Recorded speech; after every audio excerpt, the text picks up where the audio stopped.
Shalom saudara yang terkasih di dalam nama Tuhan Yesus, Jemaat Gereja Isa Al-Masih, Pegangsaan beserta TPI yang ada. Mari kita akan berdoa sebelum kita belajar dan mendengarkan firman Tuhan pada siang hari ini. Mari kita berdoa. Bapa yang kami sembah di dalam Yesus Kristus, kami akan mendengar firman-Mu.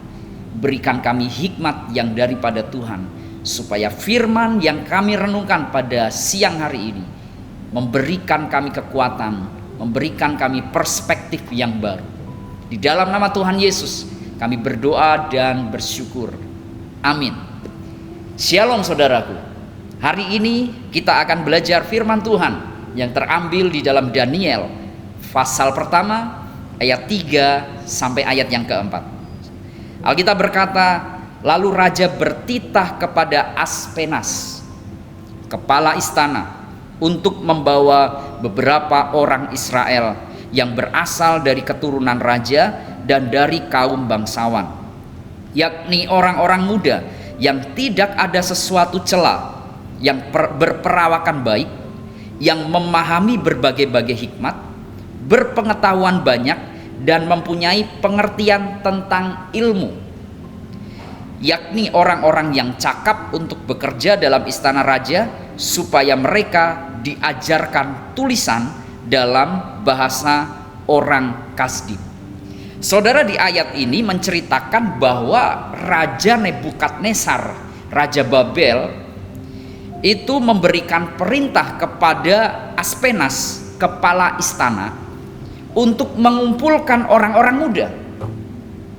Orang-orang muda yang bagaimana? Alkitab berkata, orang-orang muda yang tidak ada suatu celah. Itu poin yang pertama yang dikumpulkan, yang dicari raja untuk orang-orang tersebut bisa bekerja di istananya, yaitu orang-orang yang tidak ada suatu celah, yang memahami hikmat, punya pengetahuan dan cakap di dalam pekerjaannya.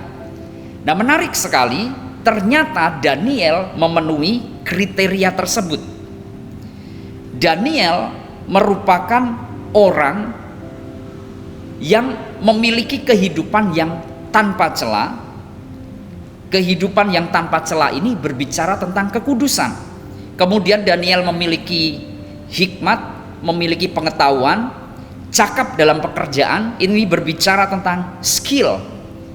Dan dua kriteria umum ini, yaitu tentang kekudusan hidup dan tentang skill, itu dimiliki oleh Daniel. Dan ketika Daniel memiliki kriteria ini, maka raja mengambil Daniel dan teman-temannya untuk ditempatkan dari tempat biasa menuju ke istana.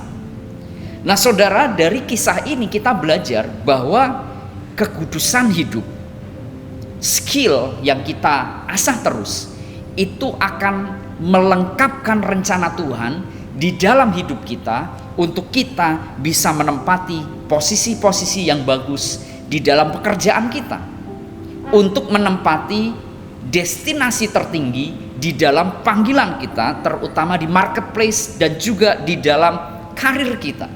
Nah, oleh karena itu di dalam hidup kita, waktu itu Daniel mengajarkan, meskipun dia dan teman-temannya adalah tawanan, orang buangan, saudara, dari penjara dia bisa menuju istana kerajaan Raja Nebukadnezar, karena dia punya modal ini, yaitu dia punya kekudusan hidup, hidup yang baik. Dia punya skill yang baik yang dia asah. Dia bisa memiliki hikmat, pengetahuan, dan cakap di dalam pekerjaannya. Nah, oleh karena itu Daniel bisa survive, dan Daniel menduduki jabatan tinggi di dalam pemerintahan yang ada. Nah, kita belajar pada hari ini, mari kita memiliki yang namanya kekudusan hidup.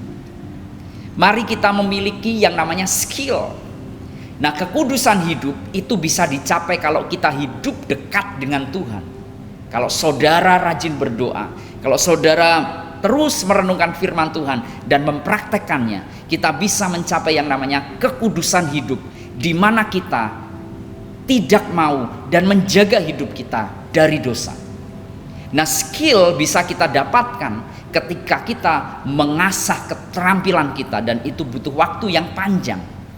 Dan ketika kita memiliki kekudusan hidup dan skill di dalam hidup kita, maka modal ini akan mengantarkan kita sesuai dengan perkenanan Tuhan untuk kita bisa survive di dalam krisis yang ada.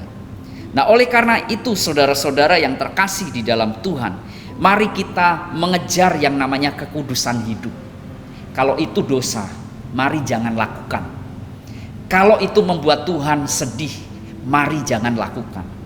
Kalau itu melanggar firman Tuhan, mari jangan lakukan.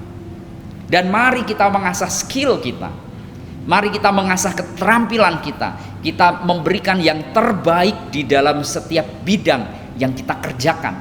Maka hal ini atas perkenanan Tuhan, kekudusan hidup dan keterampilan, ketika kita memadukannya, akan mengantarkan kita kepada rencana Tuhan yang penuh dengan hal-hal yang baik di dalam kehidupan kita, dan kita bisa survive di dalam pandemi ini. Nah, mari di dalam hidup kita kejarlah kekudusan. Mari kita menjadi orang-orang yang punya skillful di bidang kita. Kita melakukan yang terbaik, memberikan yang terbaik di dalam setiap hal yang kita kerjakan. Maka Tuhan akan memberkati masa depan kita. Tuhan Yesus memberkati. Mari kita akan berdoa. Bapa yang kami sembah di dalam nama Tuhan Yesus, ajari kami untuk mengejar kekudusan. Ajari kami untuk menjadi orang-orang yang memiliki skill yang maksimal di dalam dunia kerja bidang kami masing-masing.